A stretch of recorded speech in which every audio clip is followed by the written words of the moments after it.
Ketika saya melihat sebuah serial dokumenter tentang keluarnya Nabi Allah Musa dan kaumnya dari Mesir di Netflix, ada satu adegan yang membuat saya berhenti dan memaksa saya mencari lebih jauh tentang asal informasi tersebut. Pada hari raya Paskah Yahudi, ada sebuah ritual yang dilakukan oleh orang-orang Yahudi pada hari itu yang disebut Seder. Dalam ritual ini mereka membacakan kisah keluarnya Bani Israel dari Mesir yang diriwayatkan dalam kitab yang mereka miliki bernama Haggadah. Dan ketika para peserta sampai pada bagian yang menyebutkan tentang 10 tulah atau bencana yang Allah turunkan kepada bangsa Mesir kuno sebelum keluarnya kaum Musa dari sana, mereka melakukan hal berikut. Setiap orang yang ikut dalam ritual itu mengambil segelas anggur dan sebuah piring yang diletakkan di hadapan mereka. Sebelum mereka sampai pada tulah yang ke-10, ingat baik-baik nama ini, tulah yang ke-10. Mereka meneteskan satu tetes kecil anggur dari gelas mereka ke dalam piring setiap kali satu tulah disebutkan, hingga mereka sampai pada tulah yang ke-10 dan terbesar. Apa makna hal ini? Gelas anggur itu melambangkan kegembiraan mereka atas keluarnya kaum Musa, yakni Bani Israel dari kekejaman Fir'aun menuju tanah yang dijanjikan. Adapun tetesan-tetesan di piring itu melambangkan darah, melambangkan darah orang-orang Mesir kuno, kaum Fir'aun yang binasa dalam tulah-tulah tersebut, khususnya pada tulah yang ke-10. Artinya, meskipun mereka bergembira atas kebebasan dan keluarnya mereka mengecam pembinasaan yang terjadi saat itu dan bersedih karena keselamatan mereka dibayar dengan penderitaan orang lain. Aneh bukan? Saya tahu kalian melihat adanya standar ganda, betapa hari ini mirip dengan kemarin, dan itu terjadi di depan mata kita semua. Namun yang lebih aneh lagi, apakah benar Allah memerintahkan terjadinya kejahatan sebesar itu pada masa tersebut? Dan saya berbicara di sini tentang tulah yang ke-10. Perlu disebutkan bahwa 10 tulah ini disepakati oleh 3 agama samawi telah terjadi sebagian besarnya. Apa yang benar-benar disepakati disebutkan dalam Al-Quran, Taurat dan Injil, yakni dalam kitab-kitab Perjanjian Lama, yang juga perlu disebutkan. Bukan hanya agama yang menegaskan terjadinya peristiwa itu, tetapi ilmu pengetahuan pun turut masuk untuk menegaskannya melalui teori-teori ilmiah bahwa tulah-tulah itu memang terjadi dan menawarkan penjelasan ilmiah atas terjadinya, kecuali tulah yang ke-10, yaitu kematian anak-anak sulung. Mereka tidak sepakat tentangnya dan ilmu pengetahuan tidak menemukan sebab, penjelasan, ataupun bukti nyata atas terjadinya. Rincian dan riwayatnya aneh, mengerikan, dan kontroversial. Semua yang saya katakan hingga sampai pada tulah ini dan rincian-rinciannya adalah inti dari episode malam ini, untuk kita ceritakan kisah lengkapnya dan meneliti bagaimana ilmu pengetahuan menafsirkan tulah-tulah tersebut hingga kita sampai pada kontroversi terbesar, misteri dan kengerian tulah yang ke-10. Assalamualaikum warahmatullahi wabarakatuh. Selamat datang, semoga Allah memberkahi kita semua dan semoga surga menjadi tempat kembali kita. Semoga kalian semua dalam keadaan sehat. Kita siap memasuki cerita hari ini dan kita mulai dengan bismillah. Kalimullah Musa alaihissalam, Nabi yang mengeluarkan kaumnya dari kegelapan kematian dan kezoliman menuju cahaya kebebasan. Kisahnya tidak tersembunyi bagi siapapun, dan saya kira sebagian besar dari kita, bahkan mungkin semuanya, hafal kisahnya di luar kepala. Namun mendalaminya membawa kita ke dalam pusaran banyak misteri dan perdebatan. Meneliti rincian-rincian ini membuka pintu-pintu tertutup dan menimbulkan banyak pertanyaan. Hari ini kita akan membahas satu perkara yang membingungkan banyak sejarawan dan peneliti dalam kehidupan Nabi ini dan kisahnya. Masalah 10 tulah atau 9 tulah yang Allah turunkan kepada Fir'aun dan kaumnya akibat kesombongan dan keangkuhan terhadap keesaannya Jalla wa'ala. Tulah-tulah itu merupakan bentuk pertolongan bagi Nabi Allah atas musuh-musuhnya. Kita semua tahu bahwa Nabi Allah Musa keluar bersama Bani Israel dari Mesir menuju tanah yang dijanjikan atas perintah Allah. Namun keluarnya didahului oleh banyak peristiwa dan tidaklah semudah itu. Singkatnya, Bani Israel tinggal di tanah Mesir menurut Taurat selama 400 tahun. Selama itu mereka merasakan curahan siksaan dan kezoliman di tangan sebagian raja-raja Mesir yang silih berganti. Mereka adalah budak dan pekerja, dan hak paling dasar pun tidak mereka peroleh. Yang paling utama adalah hak menyembah Tuhan mereka yang Esa, Tuhan Ibrahim dan para penerusnya. Dan musibah terbesar adalah ketika raja terakhir yang zolim itu, yang disebut Fir'aun, mengeluarkan perintah untuk membunuh semua bayi laki-laki mereka, karena takut akan terwujudnya mimpi terkenal tentang runtuhnya kekuasaannya di tangan seorang bayi dari Bani Israel. Selebihnya kita semua tahu Musa lahir dan diselamatkan atas perintah dan pengaturan Allah. masuk ke istana Firaun dan tumbuh di sana. Lalu peristiwa pelariannya dan kembalinya hingga konfrontasi terkenalnya dengan Firaun dan para penyihirnya. Kisah yang kita dengar dan hafal sejak kecil. Tuntutan utama Musa adalah agar ia diizinkan membawa kaumnya ke padang pasir untuk menyembah Tuhan mereka dan dari sana meninggalkan Mesir. Bagi Firaun, hal itu berarti kehilangan tenaga kerja gratis dan harus melakukan pekerjaan berat sendiri. Dan baginya itu menjadi tantangan. Bagaimana mungkin Musa berani meminta keluar untuk menyembah Tuhan mereka? Sementara Firaun mengaku sebagai Tuhan yang paling tinggi, na'udzubillah. Tanpa berpikir panjang, Firaun langsung menolak permintaan Musa. Maka dimulailah perjalanan azab bagi kaum Firaun. Namun azab mereka tidak seperti azab-azab kaum terdahulu yang dihancurkan dengan satu pukulan saja. Tidak, ia datang secara bertahap, satu demi satu, tulah demi tulah. 10 tulah disebutkan dalam Taurat dan kitab-kitab perjanjian lama dan baru.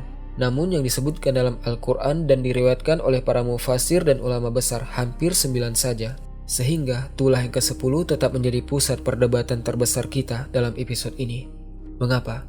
Karena ia bukan tulah biasa. Tulah yang ke-10 menurut Taurat adalah peristiwa penentu dan di dalamnya terdapat keselamatan Bani Israel. Maka tariklah nafas dalam-dalam dan jagalah seluruh konsentrasi kalian. Dan dengarkan baik-baik kisah tulah-tulah itu hingga kita sampai pada kontroversi terbesar. Tulah pertama menimpa Sungai Nil, urat nadi kehidupan bagi bangsa Mesir kuno.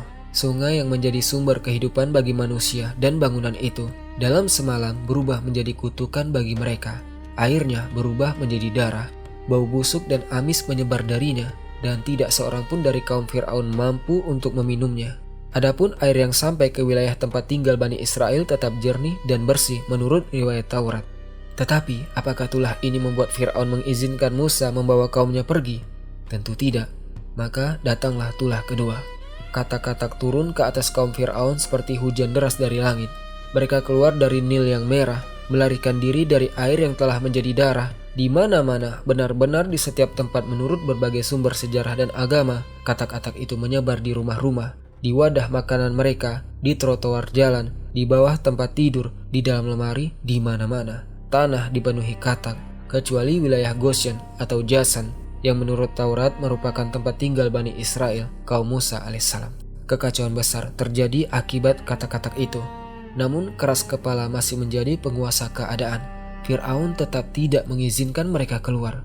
Maka datanglah tulah ketiga. Katak-katak mati semuanya, dan bangkainya menumpuk di tanah Firaun dan kaumnya. Tetapi yang akan datang lebih dahsyat. Muncullah kutu, sebagaimana disebut dalam Al-Quran. Serangga kecil yang menyerbu tubuh kaum Firaun dari kepala hingga ujung kaki.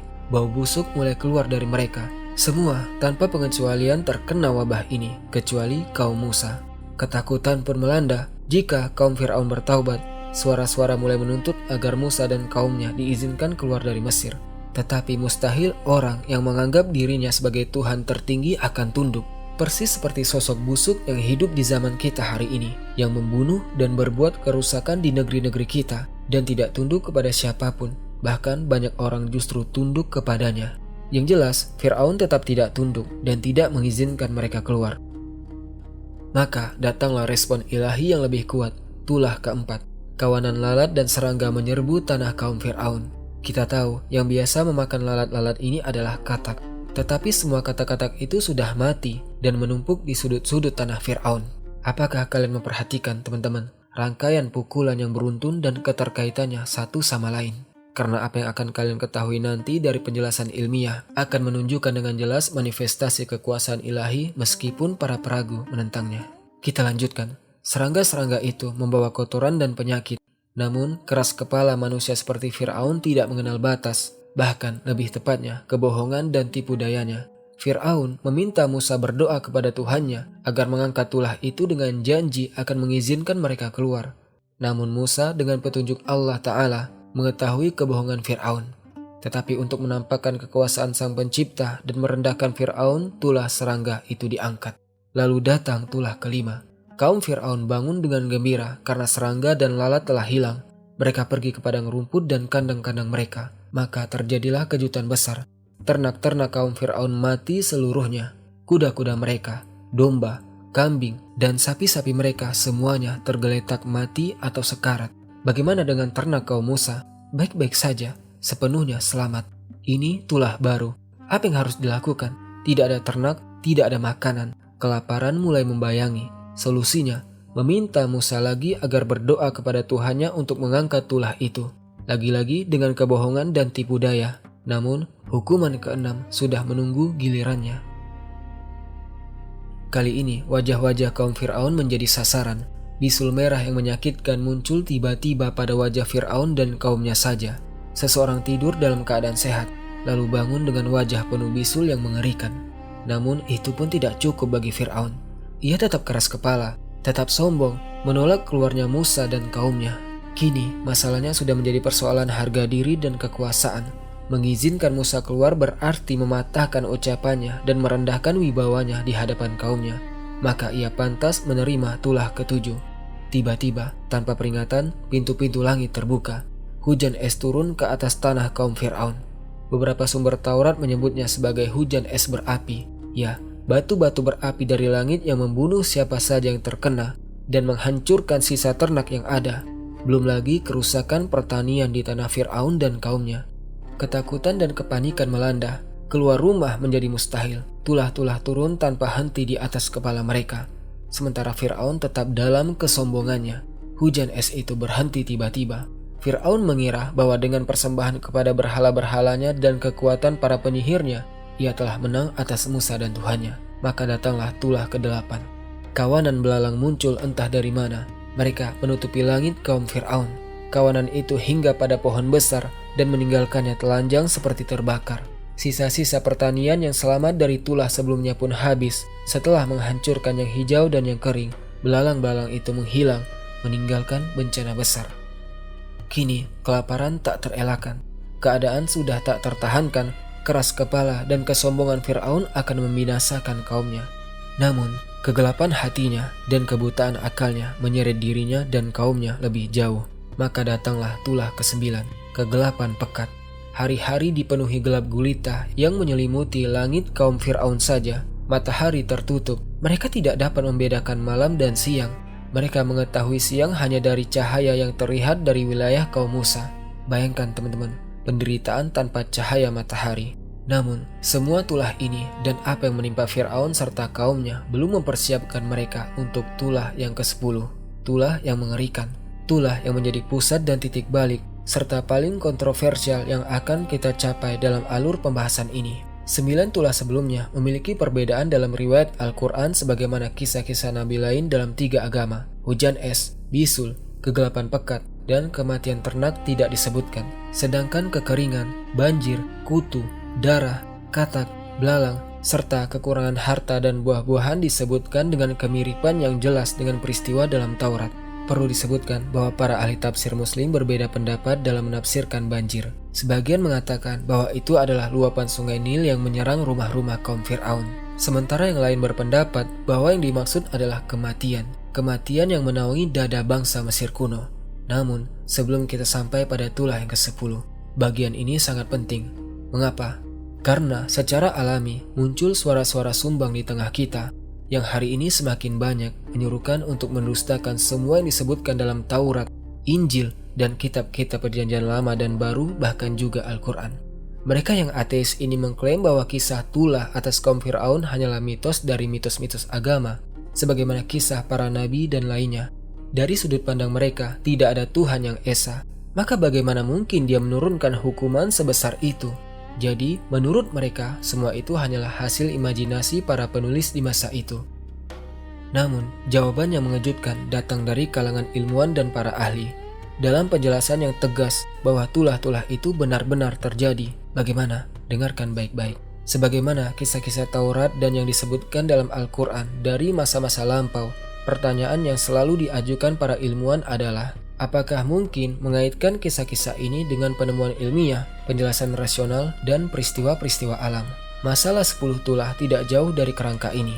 Untuk itu, para ilmuwan mengajukan 3 teori guna menjelaskan 9 tulah yang disebutkan dalam Taurat, bahkan juga yang disebutkan dalam Al-Quran, seperti kekeringan, banjir, kekurangan harta, dan buah-buahan, dan lainnya. Semua itu jelas bukan hal baru atau langka. Tulah-tulah semacam itu pernah terjadi di masa lalu, terjadi sepanjang tahun-tahun, bahkan terjadi di zaman kita, dan akan terus terjadi di masa depan menurut peringatan para ilmuwan.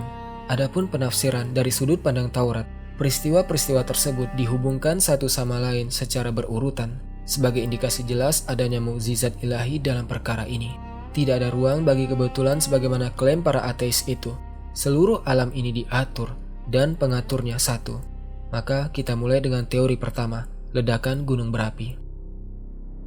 Teori ini menyatakan bahwa penyebab utama tulah-tulah tersebut adalah letusan gunung berapi yang terjadi di selatan Yunani, di wilayah yang kini dikenal sebagai Pulau Santorini. Letusan yang menurut perkiraan ilmiah berdasarkan penemuan arkeologi serta studi batuan dan tanah terjadi antara tahun 1620 hingga 1600 sebelum Masehi. Dampaknya sangat berbahaya dan mungkin menjadi pemicu tulah-tulah yang terjadi. Mari kita mulai dengan sungai darah. Menurut ahli mikrobiologi dan penulis buku The Plagues of Egypt, Archaeology, History, and Science Look at the Bible, Profesor Ciro Trevisanato, angin membawa abu letusan itu ke Mesir. Zat beracun dalam abu tersebut mungkin mengandung sinabar. Apakah kalian ingat sinabar itu?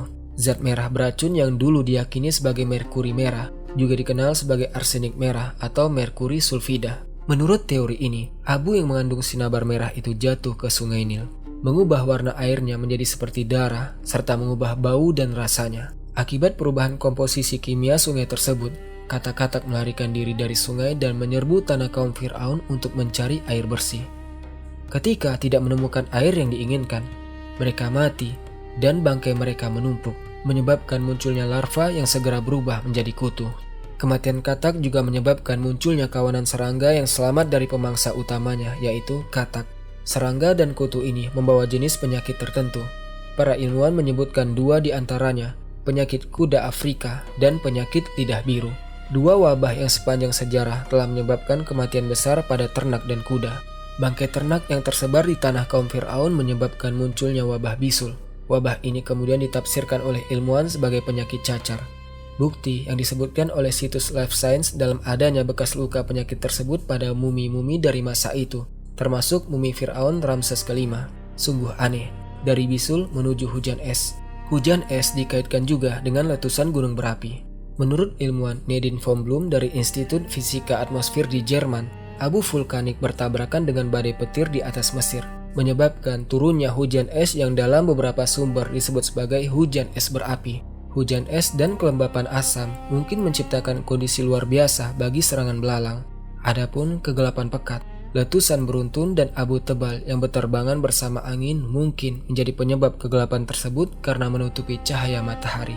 Namun ada sebab lain yang diajukan untuk kegelapan itu, fenomena alami yang disaksikan bumi sepanjang masa, yaitu gerhana matahari.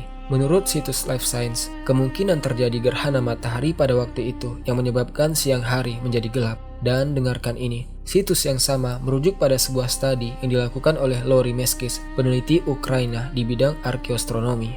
Dalam studi tersebut, ia menyebutkan apa yang dipublikkan NASA tentang gerhana matahari sekitar tahun 1223 sebelum Masehi. Memang tidak ada tanggal pasti untuk masa Nabi Musa dan terdapat perbedaan pendapat mengenai waktunya. Tetapi gerhana itu terjadi di atas wilayah Mesir dalam salah satu periode yang diperkirakan sebagai zaman Nabi Musa. Hal itu membuat hipotesis ini mungkin terjadi meskipun ada suara-suara yang menentangnya. Mengapa? Karena kaum Musa, yaitu Bani Israel, tetap mendapatkan cahaya di rumah-rumah mereka dan tidak terkena kegelapan yang membatalkan atau setidaknya meragukan teori ini. Itulah teori pertama, letusan gunung berapi. Dari sini kita beralih ke teori kedua, alga merah. Sebagaimana teori letusan gunung berapi, keterkaitan antar peristiwa juga jelas. Bahkan ketiga teori itu saling mirip dalam runtutan peristiwa dan hanya berbeda pada penyebab utamanya. Para pendukung teori ini, seperti ahli epidemiologi John Esmar, ia berpendapat bahwa penyebab utama 10 tulah adalah jenis alga tertentu yang dikenal sebagai alga merah. Menurut artikel ilmiah yang diterbitkannya pada tahun 1996 di The New York Times, jenis alga ini mungkin menyedot oksigen dari air di Mesir, membunuh ikan-ikan, dan mengubah warna air menjadi merah. Akibatnya, sebagaimana dalam teori letusan gunung berapi, katak-katak melarikan diri dari air dan menyerbu wilayah kaum Fir'aun. Serbuan katak sebagai catatan bukanlah sesuatu yang aneh atau mustahil, karena dokumen-dokumen sejarah mencatat kejadian semacam itu. Di antaranya adalah apa yang disebutkan dalam sebuah buku terbitan tahun 1919 berjudul The Book of the Damned, yang mengutip artikel yang diterbitkan pada 2 Juli 1873 di The Scientific American tentang hujan katak yang menggelapkan udara dan menutupi tanah dalam jarak yang luas dan tidak perlu pergi jauh. Pada tahun 2010, di Yunani tepatnya, kawanan katak yang diperkirakan berjumlah ribuan menurut laporan kantor berita CBC mengalir dari sebuah danau di utara negara itu untuk mencari makanan dan menyebabkan kekacauan lalu lintas besar selama berhari-hari. Jadi, peristiwa seperti ini mungkin saja terjadi dan bukan sesuatu yang mustahil atau hayalan. Dari katak muncullah kutu, kemudian serangga, lalu kematian ternak, dan seterusnya hingga kegelapan. Di sini, teori ini berbeda dari teori sebelumnya. Kegelapan kali ini disebabkan oleh badai pasir yang kuat yang menutupi matahari, lalu menimbulkan jamur dan racun beracun yang mencemari udara.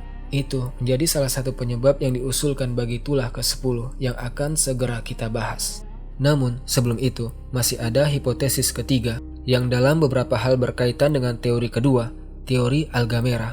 Para pendukung teori ini, seperti ahli paleoklimatologi Augusto Mangini dan ahli biologi Stefan Planzner, berpendapat bahwa perubahan iklim yang terjadi pada masa itu menyebabkan munculnya alga merah.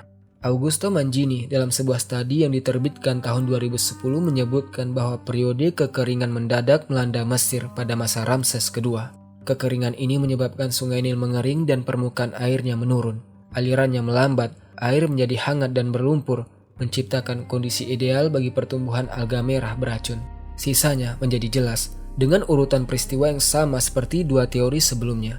Dimulai dari katak hingga berakhir pada kegelapan yang disebutkan oleh abu letusan gunung berapi.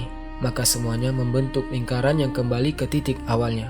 Singkatnya, 9 tulah telah dijelaskan. Dan sejarah kuno maupun modern telah menyaksikan peristiwa serupa. Secara alami, penjelasan ilmiah dengan jelas mengakui terjadinya tulah-tulah tersebut. Artinya, kitab-kitab suci tidak berdusta. Dan teks-teks Al-Quran bukanlah dongeng orang-orang dahulu sebagaimana diklaim para penganut teori kebetulan. Dan jika penyebab tulah-tulah itu adalah fenomena alam, maka fenomena itu pun memiliki sebab dan tidak muncul dari ketiadaan. Yang mengaturnya, menentukan waktunya, menghentikannya, hanyalah Satu yang Maha Perkasa. Singkatnya, ilmu pengetahuan menjelaskan 9 tulah, baik yang disebutkan dalam Taurat maupun dalam Al-Quran. Namun tersisa 1 tulah, tulah yang secara harfiah tidak memiliki padanan, baik di masa lalu maupun di masa kini. Ia menjadi tulah penentu dan pusat kontroversi terbesar dalam pembahasan ini. Dengarkan baik-baik kisah tulah ke-10. Kita telah mengenal 9 tulah dan melihat berbagai hipotesis serta perbandingannya dengan peristiwa serupa. Kini kita sampai pada tulah ke-10. Tulah yang disebut secara rinci dalam Taurat dan sumber-sumber yang mengutip darinya, tetapi tidak disebutkan secara detail dalam Al-Quran. Tulah Mesir dalam Al-Quran berjumlah 9, sedangkan dalam Taurat dan Perjanjian Lama berjumlah 10. Teks dalam kitab Keluaran menyatakan, dan akan terjadi pada tengah malam, aku akan berjalan di tengah-tengah Mesir, dan setiap anak sulung di tanah Mesir akan mati. Ya, kematian seluruh anak-anak atau anak laki-laki sulung di seluruh Mesir adalah pukulan terakhir yang mematahkan segalanya. Sungguh mengerikan, bukan? Mengapa? Karena tulah inilah yang menurut teks Taurat membuat Fir'aun akhirnya tunduk dan mengizinkan Musa serta kaumnya keluar. Terlebih lagi, riwayat Taurat yang tentu memiliki perbedaan versi teks menyebutkan bahwa anak sulung Fir'aun sendiri termasuk korban pertama. Rincian tulah ini dalam Taurat sangat banyak, mulai dari perintah ilahi kepada Musa untuk menandai pintu rumah Bani Israel dengan darah kurban agar malaikat maut melewati mereka, hingga perintah memakan roti tanpa ragi dan banyak lagi. Lalu datanglah tulah yang paling berat bagi kaum Fir'aun. Jeritan terdengar dari dalam istana, dan jalan keluar pun terbuka bagi Musa dan kaumnya. Tulah ini secara khusus tidak menemukan penjelasan ilmiah yang jelas, bahkan tidak memiliki padanan sejarah. Kematian massal karena wabah memang pernah terjadi berkali-kali dalam sejarah. Tetapi, kematian yang hanya mengenai kelompok usia tertentu saja, misalnya hanya anak sulung, dari satu bangsa tertentu, tanpa mengenai kelompok lain, tidak punya contoh sejarah yang mirip sebelumnya. Penjelasan yang mencoba memecahkan misteri ini beragam, dari ilmiah hingga historis arkeologis. Secara ilmiah, ada yang menyebutkan kemungkinan keracunan tanaman akibat jamur beracun dari hujan asam atau alga merah beracun di Sungai Nil. Jamur ini mungkin menyerang gandum dan bulirnya secara khusus. Menurut ahli epidemiologi John Esmar, Karena anak-anak sulung bertugas mengumpulkan gandum, mungkin mereka yang lebih dulu terpapar dan keracunan. Namun teori ini tidak meyakinkan banyak pihak, terutama karena teks Taurat dan kisah sejarah menyebutkan bahwa pekerjaan pertanian dan penambangan batu justru dilakukan oleh Bani Israel. Jadi, mengapa anak-anak sulung kaum Fir'aun yang melakukannya? Masalah ini tetap tidak terselesaikan. Jawaban lain datang dari ahli mikrobiologi Ciro Trevisanato yang sebelumnya disebut sebagai pendukung teori letusan gunung berapi. Ia menyatakan kepada surat kabar The Times bahwa ia menemukan dokumen Mesir kuno yang berbicara tentang kematian massal anak-anak aristokrat Fir'aun. Ia juga menyebut adanya bukti arkeologis yang sesuai dengan dokumen tersebut. Penjelasannya adalah sebagai berikut. Di tengah rangkaian wabah yang melanda, dan ketika keputusasaan memuncak, kaum Fir'aun mungkin melakukan pengorbanan kepada dewa-dewa mereka agar tulah diangkat. Dan siapa yang dijadikan korban? Anak-anak sulung. Mungkin itu sebabnya jika memang tulah ini benar-benar terjadi. Karena seluruh sumber yang menyebut tulah ini merujuk secara khusus pada Taurat, sementara Al-Quran tidak menyebutkannya secara eksplisit. Sebagian mufasir menyatakan bahwa yang dimaksud banjir adalah kematian secara umum. Mungkin karena wabah atau kelaparan, bukan kematian anak-anak sulung secara khusus. Banyak mufasir muslim sepakat bahwa tidak ada dalil pasti tentang terjadinya tulah ini. Dan sebagian riwayat yang menyebutnya dianggap sebagai pengaruh Israiliyat yang menyusup dalam kisah-kisah sejak awal Islam. Salah satu alasan utama mengapa tulah ini tidak disebutkan dalam Al-Quran adalah karena dalam Taurat, kisah ini menampilkan Allah seolah-olah sebagai Tuhan yang zalim dan keras hati karena membunuh anak-anak yang tidak berdosa, na'udzubillah. Hal itu tidak dapat dibayangkan ataupun dibenarkan. Al-Quran menafikan sepenuhnya. Allah Maha Adil, Maha Pengasih, Maha Penyayang. Tidak mungkin anak-anak dihukum karena dosa orang tua mereka. Yang pasti, setelah rangkaian tulah itu, Fir'aun sempat melunak dan mengizinkan Musa keluar. Tetapi segera kembali pada kesombongan dan keangkuhannya, lalu mengejar mereka hingga Allah menenggelamkannya bersama pasukannya di Laut Merah. Maka kisah kematian anak-anak sulung Fir'aun pada masa Musa tetap menjadi noda sejarah yang gelap dan kontroversial. Demikianlah teman-teman pembahasan kita tentang 10 tulah Fir'aun. 9 di antaranya secara ilmiah mungkin terjadi, sementara yang ke-10 tetap misterius, tanpa penjelasan atau bukti ilmiah maupun arkeologis hingga hari ini. Namun, yang lebih misterius lagi adalah bahwa para pengikut Taurat hari ini menampilkan diri dalam ritual duka pada hari Paskah Yahudi atas tulah tersebut, yang bagi mereka tampak seperti kejahatan, bahkan terhadap musuh masa lalu mereka. Renungkanlah teman-teman, dan tetaplah dalam kebaikan serta keselamatan. Barakallahu fikum. Assalamualaikum warahmatullahi wabarakatuh.